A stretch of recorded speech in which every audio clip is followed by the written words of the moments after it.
우크라이나의 무기 지원 가능성을 언급한 윤석열 대통령의 발언에 대해 러시아가 보복까지 시사하며 위협을 하자 미국이 나섰습니다. 존 커비 미국 국가안보회의 전략소통조정관의 이야기 먼저 들어보시겠습니다. I would just remind that we have a treaty alliance with South Korea. We take that commitment very, very seriously. 커비 조정관은 또 한미 정상회담에서도 이 사안이 논의될 것을 시사했는데요. 앞서 대통령실은 윤 대통령이 우크라이나에 대한 군사적 지원 가능성을 언급한 걸 두고 러시아가 강하게 반발하자 앞으로 우리가 어떻게 생각할지는 향후 러시아의 행동에 달렸다며 가능성을 열어뒀습니다. 김태영 기자입니다. 윤석열 대통령이 우크라이나에 대한 무기 지원 가능성을 언급한 외신 보도가 나오자 대통령실은 가정적 표현이라며 확대 해석을 경계했습니다. 하지만 하루 만에 입장이 미묘하게 달라졌습니다.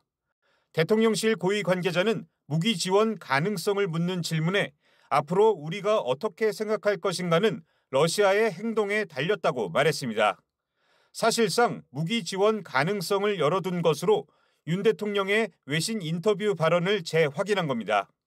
그러면서 국내법상 교전국에 대해 무기 지원을 금지하는 법률 조항은 없다며 법적인 문제로부터 자유롭다는 점도 언급했습니다.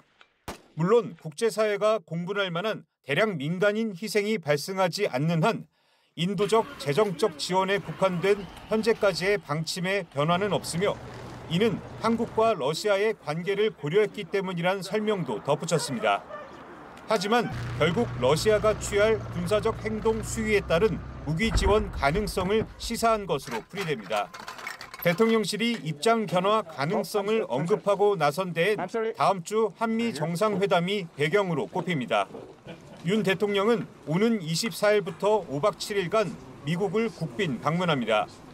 정상회담에 앞서 미국이 요구해온 무기 지원에 응할 수 있다는 메시지를 우회적으로 밝히면서 대북 확장 억제력 등 상응 조치를 조율하려는 것 아니냐는 분석이 나옵니다. 실제로 미국은 윤 대통령 발언이 공개된 직후 환영의 입장을 내놨고 대통령실 고위 관계자도 우크라이나 현상을 비롯한 국제질서 동향에 대해 말할 수도 있다며 회담 의제로 다뤄질 가능성을 닫진 않았습니다. JTBC 김태영입니다.